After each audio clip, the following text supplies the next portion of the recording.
Marie travaillait à un marché de producteurs en stockant des fruits le jour et en préparant du café comme barista la nuit lorsqu'elle réalisa qu'elle était enceinte de son patron.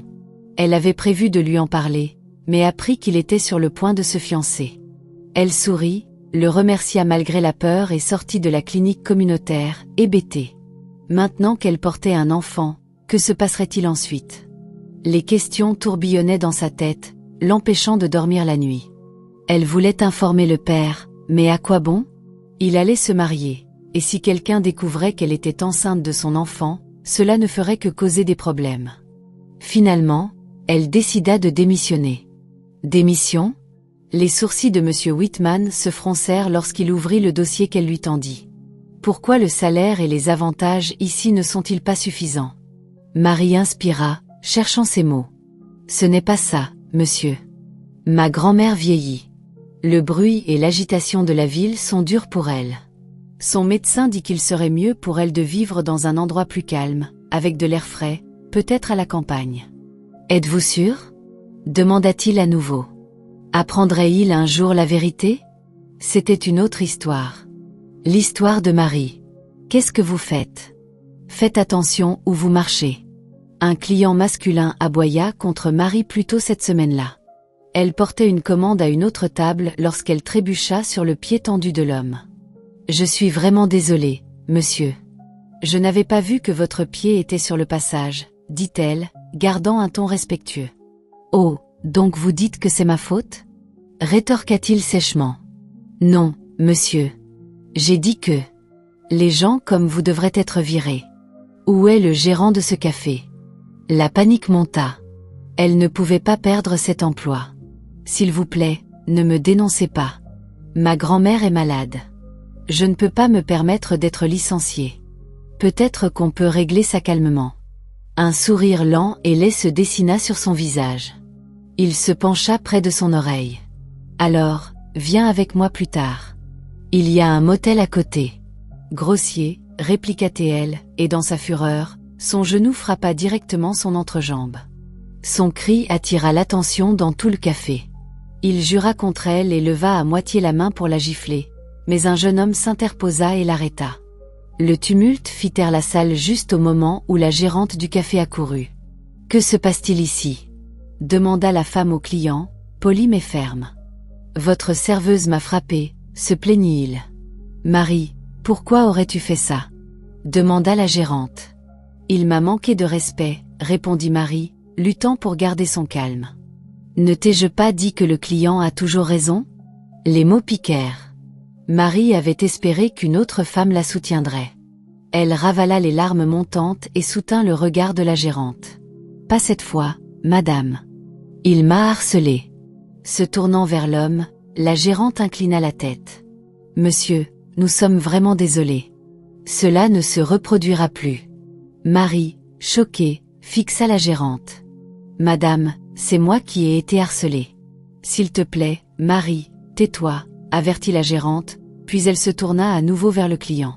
« Marie va s'excuser et accepter les conséquences. »« Non, je ne le ferai pas, » dit Marie plus fort qu'elle ne le voulait. « Marie, » siffla la gérante, une menace dans les yeux.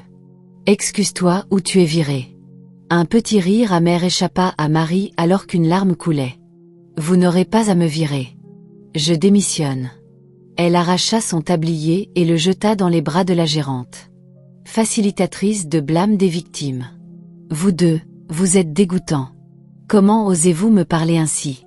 cria la gérante. « Personne d'autre ne vous embauchera. » Marie se retourna. « Pourquoi me soucierais-je de la taille de votre salaire si vous n'en profitez jamais ?» La foule retint son souffle. « Oui, mon salaire était faible. Au moins, je ne suis pas comme vous. À court de gentillesse et débordante de méchanceté. Honnêtement, votre attitude vous va parfaitement, madame. » Elle lança un dernier regard au client lubrique. « Et vous, monsieur, que votre conscience vous tienne éveillé. » Puis elle sortit du café. Une fois assez loin, elle laissa échapper un souffle tremblant. Perdre son emploi signifiait plus de stress, mais c'était mieux que de rester dans un endroit comme celui-là. Elle avait supporté cette gérante pendant des mois. Elle avait finalement épuisé sa patience. Elle ne savait pas où elle travaillerait ensuite. Tout ce qui comptait était de s'éloigner de gens comme eux. « Grand-mère, je t'ai apporté une gâterie », appela Marie en entrant dans leur petit appartement. Elle embrassa la main de grand-mère Trudy et lui tendit un sac en papier. « J'ai pris ta soupe de nouilles au poulet préférée pour une longue vie. »« Tu n'aurais pas dû, ma chérie, » dit grand-mère, les yeux chaleureux. « Que Dieu te bénisse. Viens manger avec moi. C'est tout pour toi, grand-mère. »« J'ai déjà mangé. » Marie sourit. « Je vais monter me changer. » Elle prit d'abord un verre d'eau dans la cuisine, puis vérifia les médicaments d'entretien de sa grand-mère. Les flacons étaient presque vides. « On est à court », murmura-t-elle, la poitrine serrée. Elle devait trouver un nouvel emploi rapidement. Il n'y avait personne d'autre sur qui compter, juste elles deux, et grand-mère était tout son monde. Le lendemain matin, Marie commença à chercher du travail. En tant qu'étudiante universitaire n'ayant pas terminé son diplôme, c'était difficile. Les exigences d'embauche semblaient élevées et les salaires d'entrée de gamme faibles. Et là où elle était qualifiée, il n'y avait pas de poste vacant. Elle avait besoin d'argent pour les prescriptions de grand-mère, alors elle prit ce qu'elle pouvait, tenant un étal de fruits et légumes dans un marché de producteurs animés. Le salaire n'était pas formidable, mais c'était quelque chose. Avec la hausse des prix, elle ne pouvait pas se permettre d'être difficile si elle voulait survivre. Sa première semaine se passa bien jusqu'à ce qu'une personne familière s'arrête à son étal. Un jeune homme cligna des yeux, surpris. « Et, tu es celle du café, non ?» C'était le même gars qui était intervenu le jour de l'incident. Marie hocha la tête, embarrassée. « Je suis Evan, » dit-il, tendant la main. « Marie, » répondit-elle en la serrant. « Tu étais barista aussi, non ? Tu faisais le café que j'achetais. »« Ouais, on faisait un peu de tout. Mais le salaire, pas terrible, » dit-elle avec un sourire ironique. « Je peux t'offrir quelque chose de mieux. Un ami à moi aimait ton café. Il cherche une assistante exécutive et il est pointilleux sur la façon dont son café est préparé. J'ai pensé à toi. Pourquoi moi ? » Lâcha-t-elle, puis elle rit d'elle-même. « Parce que ton café était excellent, et il l'aime d'une manière très spécifique. Tente ta chance. Tu verras peut-être qu'il a des standards élevés. » La curiosité scintilla dans ses yeux. « Tu verras sur place, » dit Evan. Marie ne laissa pas passer l'occasion. Elle se fit porter absente au marché et se rendit à l'entreprise mentionnée par Evan, une immense firme hôtelière américaine dont les hôtels et complexes parsemaient les côtes et dont la compagnie de croisière naviguait dans les Caraïbes et la Méditerranée. Elle avait peur d'être rejetée. Elle n'avait aucune expérience d'assistante, mais comme Evan le lui avait dit, il se souciait de son savoir-faire en café, et tout le reste pouvait s'apprendre. Quand les ressources humaines la firent passer à l'entretien final, elle murmura une prière. L'homme qui se tenait dos à une paroi de verre se retourna. Grand, impeccablement soigné. Le PDG. La rumeur disait qu'il avait un côté dur.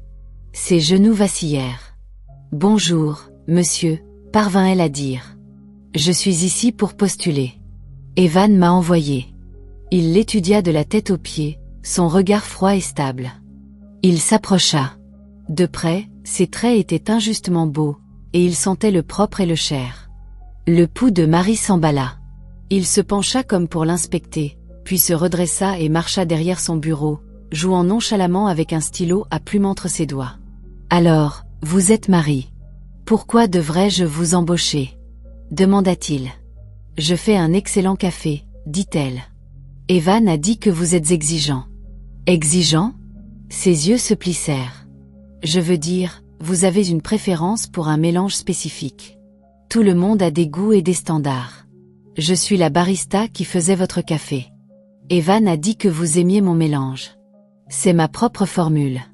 Après mon départ, personne ne l'a reproduit pareil. » Il détourna le regard, puis la fixa à nouveau. « Monsieur Whitman, » ajouta-t-elle rapidement. « Oui, je me souviens avoir demandé à mon ancienne assistante de ramener ce café. Ils n'ont pas pu. » Il referma son stylo d'un clic. « Vous pouvez commencer aujourd'hui. » Ses yeux s'écarquillèrent. L'émotion éclata. Elle le serra dans ses bras avant de pouvoir s'arrêter. « Merci beaucoup, monsieur. »« Mademoiselle Sanchez, » dit monsieur Whitman, tendu. Il n'aimait pas être enlacé. La chaleur monta à son visage alors qu'elle reculait. « Désolé, monsieur. » J'étais juste très heureuse. Le bureau près de la porte est à vous, dit-il. Je vous appellerai quand j'aurai besoin de vous. Mon ancienne assistante a laissé mon emploi du temps là-bas. Dans cette entreprise, je ne tolère ni la lenteur, ni la paresse, ni la bêtise. Compris? Elle hocha la tête et se précipita vers son poste. Cet après-midi-là, elle devint officiellement l'assistante exécutive de Harvey Whitman du Whitman Hospitality Group. Dès le premier jour, il fut brusque. Elle s'y attendait. Elle avait besoin de l'argent pour grand-mère, et être l'assistante du PDG était un honneur. Elle sourirait à travers son attitude glaciale s'il le fallait. « Monsieur, ces documents ont besoin de votre signature », dit-elle plus tard. « Je vous ai dit que je ne signais pas cela », aboya-t-il sans lever les yeux. « Compris, monsieur. Et ensuite ? Votre réunion commence dans 15 minutes. » Bien. Elle le suivait partout comme l'exigeait le poste. Le salaire était généreux, et elle se le rappelait. Au moins, son patron était beau. « Qu'est-ce que c'est ?» demanda-t-il, fronçant les sourcils devant le latte sur son bureau. « J'ai dessiné un sourire dans la mousse. Vous semblez toujours si sérieux. Peut-être avez-vous oublié comment sourire, plaisanta-t-elle, puis elle grimaça. Je veux dire, c'est agréable de sourire parfois. Il esquissa presque un sourire avant de secouer la tête. Et si je ne veux pas ? C'est votre choix, monsieur. Je ne peux pas vous y forcer. Elle se mordit la lèvre pendant qu'il buvait, priant en silence qu'il aime. C'était pour ça qu'elle avait été embauchée. Vous allez rester là à me regarder boire ? Dit-il sèchement. Désolé, monsieur, elle recula. Le travail lui permettait d'acheter de meilleures provisions et de suivre les médicaments de grand-mère. Un soir tard, elle jeta un coup d'œil dans son bureau. Monsieur, vous ne rentrez pas chez vous ? Il est tard. Allez-y, mademoiselle Sanchez. Je dois finir ceci. D'accord, monsieur. Elle ferma la porte, prit l'ascenseur et sortit dans la nuit. Il faisait sombre et la circulation était chaotique, alors elle se dirigea vers le métro, choisissant une rue latérale qui raccourcissait la marche de 10 minutes. Mauvais choix. Un groupe d'hommes ivres était rassemblé autour d'une table pliante, des bouteilles éparpillées. Le cœur de Marie battait fort. « S'il vous plaît, mon Dieu, » murmura-t-elle, gardant ses pas discrets. « Laissez-moi passer. » Et, mademoiselle, attendez, appela l'un d'eux. Elle se figea. Un autre s'approcha, les yeux baladeurs. « Vous êtes jolie, » bafouilla-t-il, tendant la main vers son visage. Elle recula. Des rires éclatèrent autour de la table. Elle s'enfuit. Une main attrapa son bras. « Où vas-tu ? Reste avec nous. »« Non, laissez-moi partir. » Elle se débattit, mais deux d'entre eux la tenaient fermement. Elle pria pour que quelqu'un passe. Un craquement déchira l'air. Un coup de feu. Les ivrognes se dispersèrent. Deux hommes en vestes sombres approchèrent, armes baissées, des gardes du corps. Une SUV noire s'arrêta. Un garde ouvrit la portière arrière. « Madame, montez avec nous, » dit-il. Tous ses instincts lui disaient de ne pas monter dans une voiture avec des inconnus. Mais sa seule pensée était de s'échapper. Elle monta et fixa. « Monsieur Whitman, nous n'avancerons pas si vous restez assise là, » dit-il, calme mais tranchant. Elle ferma la portière. La SUV démarra. « Merci. Je ne sais pas ce qui serait arrivé si. La prochaine fois, ne marchez pas seul à 22 heures, » dit-il. Les temps ont changé. Les mauvaises personnes sont partout. Je ne veux pas assister aux funérailles d'une employée. Sombre, murmura-t-elle, mais elle ne put s'empêcher de sourire. Alors, vous vous souciez de moi ? Je me soucie de ne pas avoir à remplacer une assistante, dit-il. Et j'aime mon café. Je vous ferai du café même avec Saint-Pierre, rétorqua-t-elle. Si vous ne le buvez pas, je reviendrai vous hanter. Il étouffa un rire. Il détestait les bavardages. Pourtant, ce soir-là, son babillage ne le dérangeait pas. Elle raconta de petites histoires pour combler le silence. « Désolée, monsieur. Je parle trop, » dit-elle enfin. « répondit-il, ce qui, dans son langage, n'était pas vraiment une réprimande. « C'est notre immeuble, » dit-elle lorsqu'ils arrivèrent dans sa rue. « Merci encore, et remerciez vos hommes. » Elle sortit. « Dieu merci, tu es rentré, » cria grand-mère Trudy depuis la porte. J'avais un mauvais pressentiment. Il est tôt, grand-mère. Juste 19 heures, apaisa Marie, même s'il était bien plus de 21 heures avec la pluie et la circulation. Elle jeta un coup d'œil en arrière et surprit Monsieur Whitman qui l'observait depuis la fenêtre de la SUV. Il détourna rapidement le regard. Remercions ces hommes, dit grand-mère, se dirigeant déjà vers le trottoir. Grand-mère, non. Marie grimaça alors que son patron sortait réellement pour saluer l'aîné. Merci d'avoir sauvé ma petite fille et de l'avoir ramenée à la maison, dit grand-mère. Ce n'est rien, madame, répondit Monsieur Whitman, la voix étonnamment douce. Monsieur, appela un garde, inspectant un pneu. Nous sommes à court d'essence et il y a un clou dans le pneu arrière. Les magasins ferment tôt à cause de la tempête. Trouvez du carburant si vous pouvez, dit-il. Les gardes partirent. Vous allez attraper froid ici, dit grand-mère. Entrez vous asseoir. Il hésita, puis hocha la tête. Le vieux canapé s'affaissa, et Marie ressentit une pointe de honte pour leur salon usé, mais il ne se plaignit pas. Pardonnez l'endroit modeste, dit grand-mère. Rien à pardonner, répondit-il poliment. La pluie martelait les fenêtres. Marie, fais un café au gentleman, dit grand-mère. Comment vous appelez-vous, jeune homme? Harvey, dit-il. Juste Harvey. Alors, vous n'êtes pas si grossier après tout? Gloussa grand-mère. Elle me dit que vous êtes grincheux. Marie fixa le plafond. Grand-mère? Marie apporta le café au salon. Café, monsieur? Il prit la tasse, but, ne dit rien. Je vais ranger la cuisine, murmura-t-elle, se détournant. Grincheux, hein? Dit-il, et elle se figea. Il avait entendu. Mortifiée, elle s'enfuit vers l'évier. Grand-mère l'invita à rester pour le dîner. Il accepta et surprit Marie en étant de bonne compagnie avec sa grand-mère. Plus tard, alors que la pluie empirait, ses gardes appelèrent, bloqués, aucun atelier de réparation ouvert. Vous devriez dormir ici, insista grand-mère. Il pleut à verse. N'est-ce pas trop de dérangement? Demanda Marie. Absurde, dit grand-mère. Il prendra ta chambre. Tu peux prendre le canapé. Non, lâcha Marie, horrifiée. Je prendrai le canapé, dit Harvey.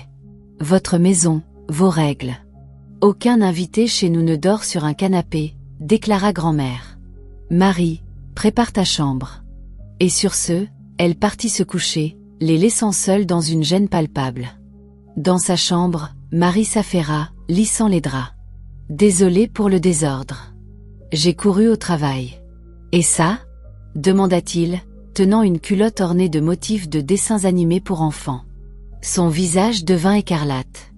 Elle la lui arracha. Pourquoi tenez-vous ça? Il cacha un sourire.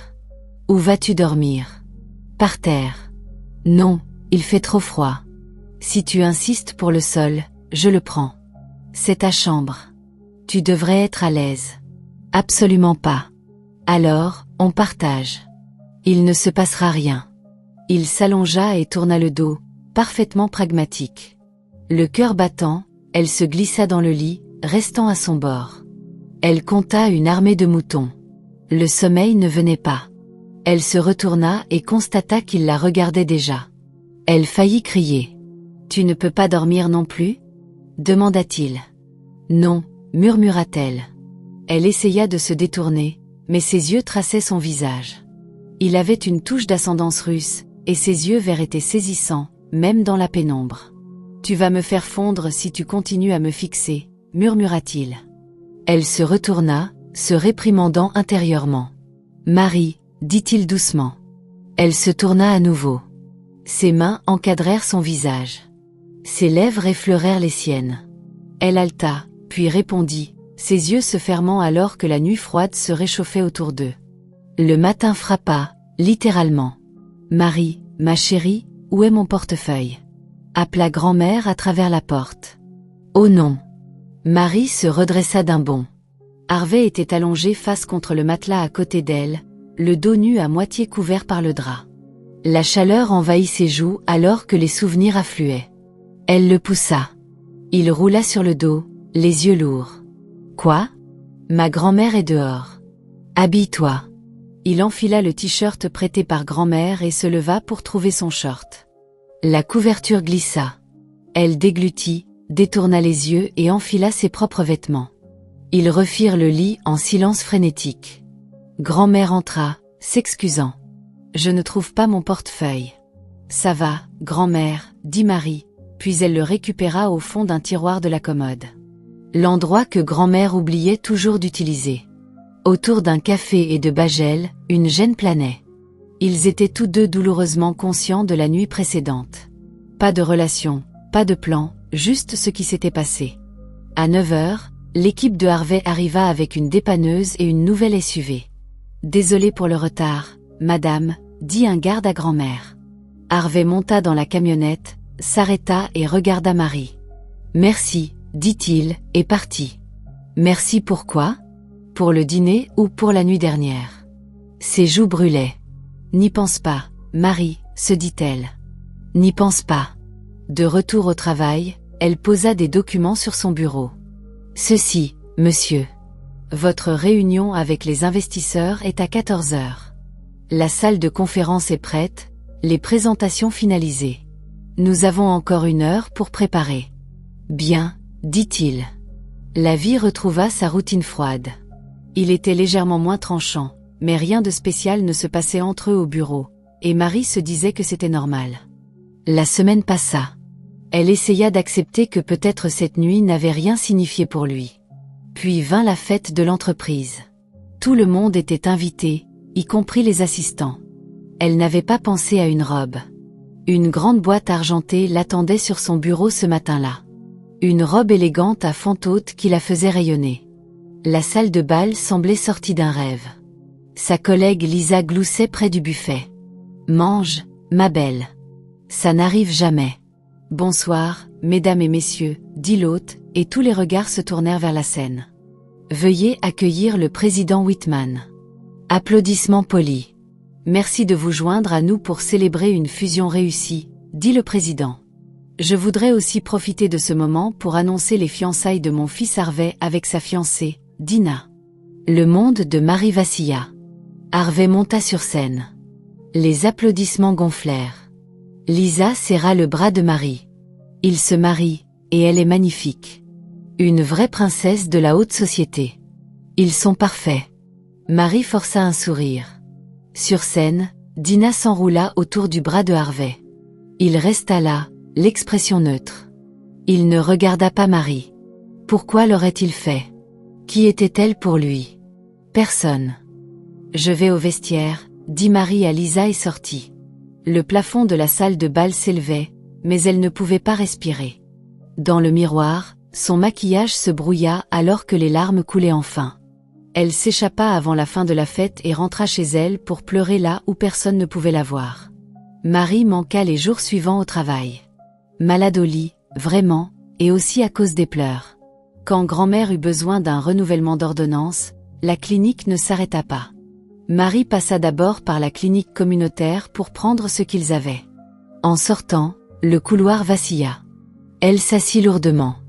Des gens se précipitèrent pour l'aider. Quand elle se réveilla, elle était dans une alcôve à rideaux. Le médecin de la clinique sourit doucement. « Vous vous êtes évanouie.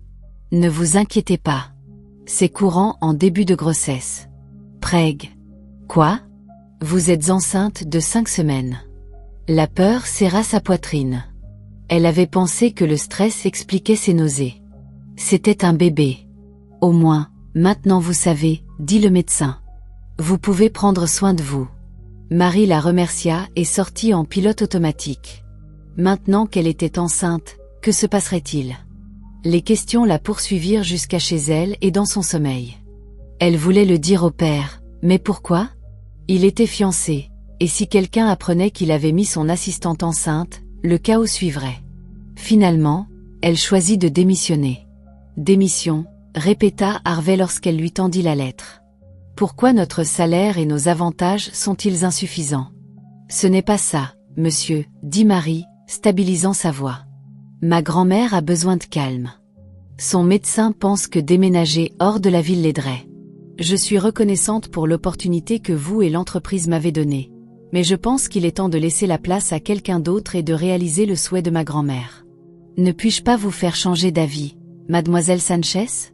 Elle sourit tristement, retenant ses larmes. Non, monsieur. Bien, il signa. Merci d'avoir travaillé avec moi. Elle inclina la tête et sortit de son bureau pour la dernière fois. Arrivée à l'ascenseur, les larmes s'échappèrent, laissant de la douleur. Mais c'était mieux ainsi. Elle ne voulait pas que son enfant grandisse avec tout le monde murmurant « illégitime ». Elle voulait la paix pour eux deux. 6 ans plus tard, Harvey fixait son forêt blanc couvert de tourbillons de crayons, de cercles, de soleil, de fleurs, d'arbres. Il l'avait fait nettoyer une fois, puis une autre, et maintenant ça. Le lendemain, il attrapa enfin les coupables. 2 petits garçons dessinaient joyeusement sur les portières de son SUV. « Regarde, Ryan, mon arbre est génial, » dit l'un. « Le mien a des fruits, » répondit l'autre. « Et, vous deux, qu'est-ce que vous faites à ma voiture ?» demanda Harvey, s'approchant. « Elle est moche, monsieur, » dit un garçon avec sérieux. « On la rend meilleure. » « Vous aimez nos dessins ?» Une veine pulsa sur la tempe de Harvey. Puis il remarqua leurs yeux, verts comme les siens. Il s'accroupit et prit doucement chaque garçon par le bras. « Vous ne devriez pas dessiner sur les voitures, d'accord ? J'ai dû la faire nettoyer encore et encore. Mais notre maman dit que notre art est bon, » dit celui avec l'arbre fruitier. « Peut-être que vous n'avez pas de sens artistique. » Harvey exhala et se frotta le front. « Où sont vos parents ? » « Notre maman est là-bas, » dit l'autre, pointant du doigt. Une jeune femme se retourna, et le temps s'arrêta. Marie, l'assistante qui avait disparu il y a 6 ans. La panique traversa son visage. « C'est notre maman, » ajouta le garçon. « Et notre papa est en enfer. » Marie tressaillit. La chaleur monta à son cou. Harvey se leva alors qu'elle attrapait les mains de ses fils. « Je suis désolée, monsieur, » dit-elle. Nous partons. Il se plaça devant eux. Qui est leur père? Je ne travaille plus pour vous. Je ne vous dois pas de réponse, dit-elle, détournant les yeux. Le mouvement, la déglutition dans sa gorge. Il vit tout, et le soupçon s'enflamma. Maman, attends, plaida un garçon. Papa. Une voix de petite fille s'éleva de l'autre côté du parking. Une enfant d'âge préscolaire courut vers Harvey et leva les bras. Il attrapa sa nièce sans réfléchir. On rentre à la maison, les enfants, appela quelqu'un depuis une berline. Et Marie profita de la distraction pour s'éloigner rapidement. Maintenant qu'il avait vu les garçons avec ses yeux, son esprit s'emballa de possibilités, et elle le savait. Cet après-midi-là, Marie était de retour au travail dans un café quand Harvey entra et s'assit. « Un Marie Sanchez », dit-il lorsqu'elle s'approcha avec un stylo et un carnet. « On est en rupture de stock. Monsieur, dit-elle, un sourire doux collé au visage. Si vous ne voulez pas me parler ici, je peux acheter cet endroit juste pour vous parler, murmura-t-il, puis il l'attira sur ses genoux. Elle se raidit, le visage en feu. Monsieur, s'il vous plaît. Les gens regardent. Nous devons parler, mademoiselle Sanchez. Vous ne pouvez pas l'empêcher. Il la laissa partir. Elle glissa sur la chaise en face. Alors, qu'est-ce qu'il y a ? Demanda-t-elle platement. Sont-ils à moi? Elle laissa échapper un rire cassant. Qui êtes-vous pour réclamer mes enfants? Vos enfants ou nos enfants? Dit-il, étrangement sûr. Elle se tut. Sont-ils à moi, Marie? Sa voix s'adoucit. Sont-ils mes fils? Elle inspira et raffermit sa mâchoire. Et alors, s'ils le sont? Vous êtes mariés, non? Vous avez une femme et un enfant. Restons sur les vies séparées que nous avons construites. Vous n'avez aucune responsabilité envers moi. Vous m'avez juste mise enceinte. Les larmes montèrent. Elle se leva. Si c'est tout, monsieur, j'ai du travail. Je ne suis pas mariée, dit-il. Je ne suis pas allée jusqu'au bout. Elle se figea. Et si vous parlez de la petite fille à l'école hier, ce n'est pas ma fille. C'est ma nièce, l'enfant de ma sœur. Je l'ai élevée comme un père, alors elle m'appelle papa. Oncle papa, pour être exact. Je m'en fiche, dit Marie froidement et s'enfuit dans la cuisine. Elle pensait avoir tourné la page. Ce n'était pas le cas. Élever des jumeaux tout en s'occupant de sa grand-mère n'avait pas été une plaisanterie. Mais elle l'avait fait, et il ne l'avait jamais cherché, n'est-ce pas? Quand l'école se termina, Marie alla chercher les garçons, et ils n'étaient nulle part. Maman, as-tu vu mes jumeaux? Demanda-t-elle aux gardes, luttant contre la panique. Elle se précipita pour fouiller les rues avoisinantes. Une camionnette noire s'arrêta. Des mains l'attrapèrent, la tirèrent à l'intérieur. Un chiffon fut pressé sur son visage. L'obscurité l'engloutit. Elle se réveilla dans une vaste chambre moderne. Un homme se tenait près d'une paroi de verre, regardant la ville avec une flûte de champagne à la main. « Monsieur Whitman » murmura-t-elle. Il se retourna. « Vous êtes réveillé. Vous m'avez fait enlever. Vous devez aussi avoir pris les garçons. Où sont mes enfants, Harvey? Nos enfants, corrigea-t-il doucement. Ils sont en sécurité. » Il inclina la tête vers le balcon. Marie se précipita vers la porte coulissante. Dehors, les jumeaux jouaient dans une piscine. L'un chevauchait un canard géant flottant, l'autre dans un anneau en forme de dos nu. « Maman !» crièrent-ils. Elle courut les toucher, vérifier leurs bras, s'assurer qu'ils n'étaient pas blessés. Le soulagement fit fléchir ses genoux. « Comment êtes-vous arrivé ici? »« L'homme a dit que vous étiez son ami, » dit Ryan. « Il nous a montré une photo de vous avec lui et grand-mère. Il a dit que vous aviez quelque chose à nous dire. » Marie foudroya Harvey du regard. « Ne faites pas comme si vous n'aviez pas prévu ça, » dit-elle entre ses dents. Il ne le nia pas. « Pourquoi ne me présentes-tu pas? Où dois-je le faire? » Maman, insista un jumeau, sa petite main chaude dans la sienne. « Les garçons, dit-elle, la voix tremblante. C'est votre père. »« Père? Vous voulez dire papa? » demanda Russell, fronçant les sourcils. « Oui, bébé. »« Alors, il n'est pas en enfer? » ajouta Ryan, clignant des yeux vers elle. Les yeux de Harvey s'écarquillèrent. Marie rougit. « Ryan, c'était mal. Je n'aurais pas dû dire ça, » murmura-t-elle. Il y a des mois, fatiguée et en colère, elle avait craqué. Les garçons, avec leurs esprits vifs, n'avaient jamais oublié. « Alors, vous êtes vraiment notre papa? » demanda Russell à Harvey. « Oui, dit-il. Je le suis. »« Où étiez-vous? » demanda Ryan. « Au travail, » dit Harvey doucement. « Maintenant, avez-vous faim? Madame Nora a préparé quelque chose. Voulez-vous manger? » Oui, papa. Madame Nora aida les garçons à se changer. « J'ai besoin de parler avec leur mère, » dit Harvey.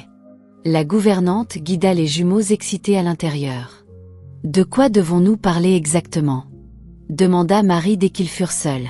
« De beaucoup de choses. Vous m'avez caché mes fils. Et vous êtes leur père? Rétorqua-t-elle. Où étiez-vous? Vous pensiez que je vous le dirais alors que je savais que vous alliez vous marier? Je n'allais pas détruire une famille. Je ne l'ai pas épousée. Pourquoi? Parce que je t'aimais, dit-il simplement. Marie le fixa, la colère s'adoucissant lentement en choc, la dureté de sa bouche s'atténuant. Je t'aimais à l'époque, et même sans savoir si nous nous reverrions un jour, je n'ai pas pu aller jusqu'au bout. Ma famille m'a renié pour leur avoir désobéi. J'ai construit ma propre entreprise. L'année dernière, nous nous sommes réconciliés, mais à mes conditions, et je t'aime toujours. Tu aurais dû nous chercher, murmura-t-elle, les larmes coulant. Il essuya une larme avec son pouce. J'ai essayé. Pendant des années, tu avais disparu. À l'époque, elle n'avait pas voulu être trouvée. Nous avons perdu tant de temps, dit-il. Toi, moi, nos garçons. Maintenant que je t'ai retrouvé, je ne gaspillerai pas un jour de plus. Je veux qu'on soit une famille. Il glissa une mèche de cheveux derrière son oreille. Épouse-moi, Marie. Soyons une famille. Tu me demandes en mariage? Souffla-t-elle. Oui. N'est-ce pas un peu rapide? Tu ne m'as même pas courtisé. Rapide? Nous avons déjà fait des jumeaux, dit-il, à moitié taquin. Elle lui donna une tape sur l'épaule. Puis il demanda, sérieusement, m'aimes-tu? Elle hocha la tête, timide. Il releva son menton jusqu'à ce qu'elle croise son sourire. Sois ma Madame Whitman, et je passerai ma vie à te chérir, mademoiselle secrétaire. Ils se marièrent. Les jumeaux faisaient partie du cortège, attirant les sourires de tous. Le père de Harvey, autrefois froid, ne pouvait s'arrêter de sourire à ses petits-fils. Harvey présenta Marie à sa famille. Ils l'accueillirent. Quand le couple révéla que les garçons étaient les leurs, la salle se remplit de larmes de joie. « Vous pouvez embrasser la mariée », dit le pasteur. À l'autel, ils scellèrent leurs vœux. Marie était heureuse que leur fils y assiste. Après le mariage, ils emménagèrent dans le manoir de Harvey. La grande maison silencieuse trouva du rire et de la couleur. « Papa, peux-tu réparer ça ?» demanda Russell un après-midi, tenant une voiture jouet avec une roue manquante. « Bien sûr, petit », dit Harvey, réinstallant le petit essieu pendant qu'il regardait sa femme cuisiner. Il avait grandi avec du personnel domestique et n'avait jamais beaucoup aimé les cuisines. Mais ces jours-ci, il faisait sa part, portant les courses, hachant, soulevant des choses lourdes, offrant un soutien moral quand il ne pouvait rien faire d'autre. « Je t'aime », dit-il à Marie. « Je t'aime plus », dit-elle, rougissant alors que les jumeaux gloussaient par terre à côté jusqu'à ce que Ryan fronce le nez. « Vous êtes nuls », déclara-t-il depuis le comptoir, jouant avec un tracteur jouet. Marie et Harvey rirent. Les mois passèrent. Les jumeaux, presque identiques en apparence, étaient opposés en tempérament. Ryan, extraverti et passionné de sport comme la natation et le taekwondo. Russell, plus calme, aimant l'art et la musique. Les deux réussissaient bien à l'école et figuraient sur la liste d'honneur. Être parent de jumeaux n'était pas facile, mais Marie et Harvey y faisaient face ensemble. « Je te déteste », gémit Marie un matin, s'asseyant au bord de leur lit. « Pourquoi ?» demanda Harvey, feignant l'innocence, torse nu contre la tête de lit. « Ne fais pas comme si tu ne savais pas, monsieur Whitman. Tu m'as détruite hier soir, marmonna-t-elle, boitant vers la salle de bain. Quand elle revint, il était toujours là avec un sourire malicieux. « Comment va ma femme ? Tu m'as anéanti, monsieur PDG, et tu as peint mon... » « Peu importe. » Elle leva les yeux au ciel. « Avec quoi ?» demanda-t-il, trop innocent. Elle lui lança un oreiller. « Des cœurs, monsieur Whitman. Maintenant, comment suis-je censé aller à la sortie d'entreprise ? Je ne peux même pas porter un maillot de bain comme ça. »« Parfait, » dit-il. « Donc, tu l'as fait pour m'empêcher de porter un maillot. » Il l'attira sur ses genoux, ses bras l'enlaçant. « Je n'aime pas que d'autres hommes te regardent. Je te veux rien que pour moi. Appelle-moi égoïste, je m'en fiche. » Son nez frôla son cou. Des frissons apparurent. « Je peux te protéger de n'importe qui, mais je ne supporte pas l'idée que d'autres hommes te regardent. S'ils le font, je m'assure que tu sois marquée comme mienne. » Il mordilla son cou à nouveau. Une petite revendication possessive. Elle dormit trop à cause de lui. Quand elle descendit enfin, il était au fourneau. « Tu cuisines ?» demanda-t-elle, l'enlaçant par derrière. « Je t'ai fatigué hier soir. Laisse-moi faire ça. Assieds-toi. Je vais te servir, ma belle épouse. » Elle le regarda, douce de bonheur. « Que veux-tu boire ? Chocolat, lait ou café ? » « Café, » dit-il, posant une tasse devant elle. « Ce n'est pas aussi bon que le tien, mais j'espère que tu l'aimes. »« Tu t'améliores, » dit-elle après une gorgée. « La douceur est juste parfaite. C'est fou. Je faisais ton café avant, et maintenant c'est toi qui fais le mien. La différence, c'est que je ne suis pas grincheux comme tu l'étais. Étais-je si terrible ? N'étais-tu pas ? » Toujours à froncer les sourcils. Il essaya de ne pas sourire. Coupable comme accusé. « Dis-moi, » dit-il. « Pourquoi es-tu resté si longtemps ? La plupart des secrétaires tenaient un jour après que je les avais rabroués. 1 semaine maximum. Tu veux la vérité ? Dit-elle, le menton dans la main. Il hocha la tête. Parce que je suis cupide, dit-elle, impassible. Il cligna des yeux, puis gloussa alors qu'elle continuait, sérieuse. J'ai postulé pour te piéger, tomber enceinte et obtenir un gros chèque. Les enfants et moi hériterons d'une fortune quand tu mourras. Il éclata de rire. Il connaissait trop bien sa femme pour croire ça. Tu es impossible. Je t'aime, dit Marie, souriant en se levant. On dirait que le petit déjeuner est prêt. Je vais chercher les jumeaux. Les enfants, le petit déjeuner. Appelait-elle à l'étage. Ils dévalèrent les escaliers et prirent leur place. Waouh, papa, tu as fait ça pour nous, dit Russell. Ces dinosaures Milo sont géniaux. Content que ça vous plaise, dit Harvey. Pas de réunion aujourd'hui, je vous emmène à l'école moi-même. Les garçons exultèrent. D'habitude, un chauffeur les emmenait, mais aujourd'hui, ce serait juste 4. Dans la voiture, Marie s'assit devant. Les jumeaux jouaient sur une tablette à l'arrière. Faites de votre mieux, dit Harvey à l'arrêt. Pas de bagarre. Oui, papa, répondirent-ils en chœur. Ils s'enlacèrent et coururent à l'intérieur. Alors, où va-t-on maintenant? Demanda-t-il à Marie, sans démarrer le moteur. Quoi, un rendez-vous? Dit-il. La babysitter arrive pour les récupérer plus tard. J'ai libéré la journée. Elle est à nous. Il souleva un bouquet de ses fleurs préférées de la banquette arrière. Merci, dit-elle, puis fronça les sourcils en plaisantant. C'est quoi aujourd'hui? Ce n'est pas le jour où on s'est rencontrés, pas notre anniversaire. Qu'est-ce que j'oublie? Il rit alors qu'elle réfléchissait trop. Aujourd'hui, c'est le jour où on a fait les jumeaux, murmura-t-il. Tu te souviens de ça? Bien sûr. C'était spécial, dit-il, et elle se mordit la lèvre, les joues chaudes. Où veux-tu manger? Au café qu'on aime. J'ai envie de quelque chose de sucré. Il s'installait quand une voix familière gazouilla. Marie, c'est ça? Dina se tenait là, impeccable et froide. Waouh, tu as l'air humaine maintenant, mais tu sais ce qui n'a pas changé? Tu sens toujours la poubelle. Dina, dit Harvey, la voix dure. Ne me touche pas. Son visage vacilla, puis elle afficha un charme forcé. Pas besoin d'être tendu. On peut se détendre. J'ai entendu dire qu'ils servent de bons cocktails ici. Ou on peut aller au restaurant japonais à côté. Je ne veux pas être avec toi, dit Harvey. Ni maintenant, ni jamais.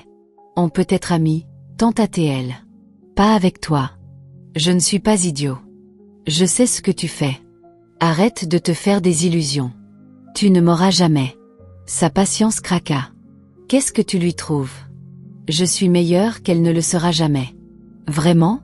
Avec cette attitude, dit Harvey, la voix basse. Tu n'es pas qualifié pour être comparé à ma femme. La couleur monta aux joues de Dina. Tu n'as pas le droit de m'insulter. Dès que tu as insulté ma femme, j'ai gagné ce droit, dit-il. Je ne suis pas parfait, Dina.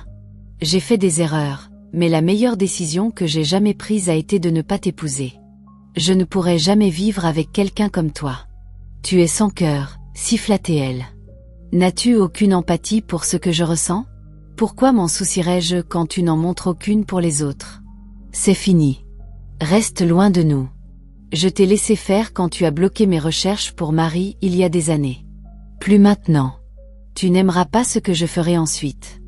Il se tourna vers Marie, le visage adouci. Allons-y, ma femme. On prendra à emporter. Je connais un meilleur endroit pour traîner. Il prit leur commande et l'escorta dehors. N'étais-tu pas un peu dur? Demanda Marie alors qu'il marchait vers la voiture. Elle l'a mérité. Si être le méchant est ce qu'il faut pour te protéger, je l'accepte, dit-il, ouvrant sa portière. Les gens comme Dina ne méritent pas de gentillesse quand ils refusent d'en donner. Il conduisit jusqu'à un parc au bord d'un lac que peu de gens connaissaient. Une eau claire où les poissons sautaient, des arbres chargés de feuilles, des fleurs sauvages en touffes colorées, le chant des oiseaux porté par la brise, un endroit pour respirer. Dommage que les garçons ne soient pas là, dit Marie, appuyée sur sa poitrine alors qu'ils finissaient leur pâtisserie sur l'herbe sous un arbre. Ils sont là, dit Harvey. Quoi? Elle se redressa. J'ai dit à la babysitter de les amener après l'école. J'ai aussi fait envoyer une tente à l'avance. Une tente? On dort ici? À moins que tu ne veuilles pas. Bien sûr que je veux. Je n'ai jamais fait ça. Les garçons seront ravis d'apprendre qu'on campe. Les jumeaux descendirent de la SUV quelques minutes plus tard. Des aides déposèrent l'équipement et partirent. Qu'est-ce qu'on fait ici, maman? Demanda Russell, les yeux écarquillés. On campe, bébé. Vraiment? Ryan bondit. Papa, laisse-moi aider. J'ai regardé des tutoriels sur la construction de tentes le mois dernier. Moi aussi, ajouta Russell. Allez, les garçons, dit Harvey. On s'y met. Je vais préparer la nourriture, appela Marie, souriant alors que les trois travaillaient. Seuls dans leur petit coin de verdure, Marie avait l'impression que le monde leur avait offert un paradis privé. « Maman, c'est fini !» cria Russell, attrapant sa main et la tirant vers la tente terminée. À l'intérieur, les garçons chahutaient pendant que Harvey riait, et le cœur de Marie était comblé. « Elle peut accueillir 5 personnes, dit-elle. « 5 ? Nous ne sommes que 4, dit Harvey, perplexe. Marie sourit, et il comprit. « Attends, ne me dis pas que tu es enceinte. » Elle hocha la tête, rayonnante. « On va avoir un autre bébé, les garçons. »« Vous avez entendu ?» Harvey exulta. « On va avoir un autre bébé. » La joie explosa. Les jumeaux couvrirent le ventre de Marie de baisers, même s'il n'y avait pas encore de bosse. Cette nuit-là, ils firent un feu de camp contre le froid, grillèrent des brochettes et chantèrent, un souvenir familial parfait que les jumeaux n'oublieraient jamais. Des mois plus tard, Marie donna naissance à une petite fille en bonne santé. Ils avaient tout préparé. Harvey compensa les années manquées. Il était présent à chaque rendez-vous, stable et patient, d'une manière que Marie n'avait jamais vue auparavant. Elle se sentait chanceuse de l'avoir épousé. « Dis-le !» dit Q.A.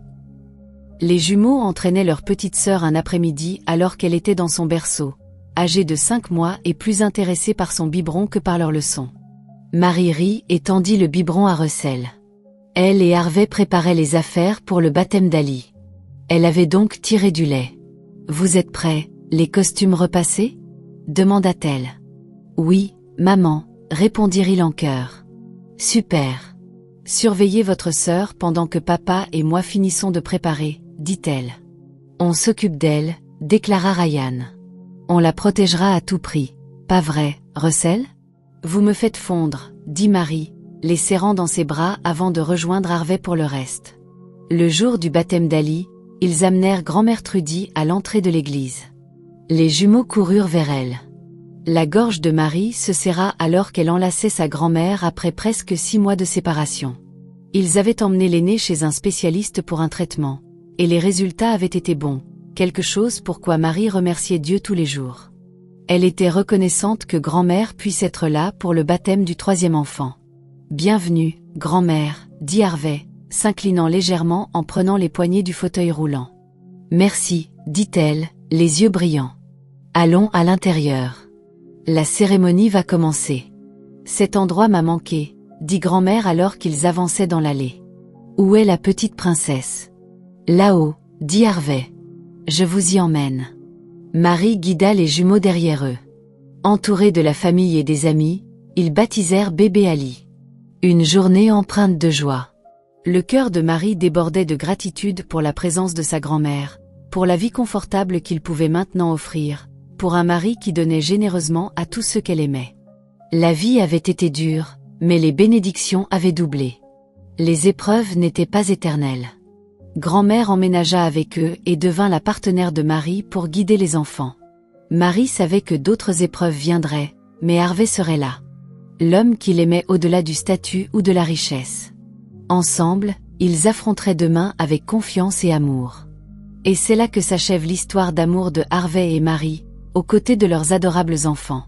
Fin. C'est Monsieur Hope. Merci à tous d'avoir regardé.